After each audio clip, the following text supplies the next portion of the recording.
Lettering was an Abu safekeeping.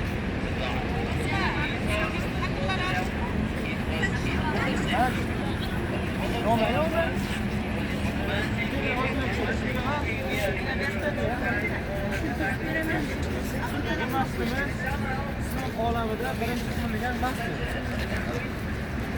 Islom olamida birinchi qurilgan masjid. Ushbu joyda birinchi farz namozi jam bo'lib o'qilgan. Masjidda birinchi marta shu yerda jam bo'lib o'qilgan. Payg'ambarimiz hijrat deganda birinchi cho'kkan joyi cho'kkan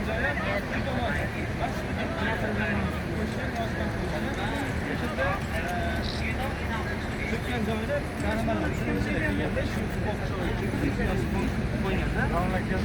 joyga cho'kkan.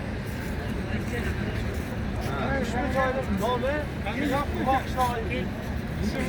Bu masjid nomi berilgan bu yerga Payg'ambarimiz o'zi ham ushbu masjid qurishda ishtirok etgan. Yelkalariga ko'rsatib qo'yib ishtirok etgan. Bu yerdan masjidgacha 3 kilometr atrofda. 3 kilometr. Shu yerdan to'g'ri borsak Masjid Nabaviy 3 kilometr. Keyin hadislar bor. Kimda-kim uyda tahorat olib, kelib 2 rakat nafl namoz o'qisa, umra qilgan savobini oladi degan hadis bor. Keyin Payg'ambarimiz Muhammad sallallohu alayhi vasallam ham har shanba kelib bu yerda 2 rakat namoz o'qib ketganlar.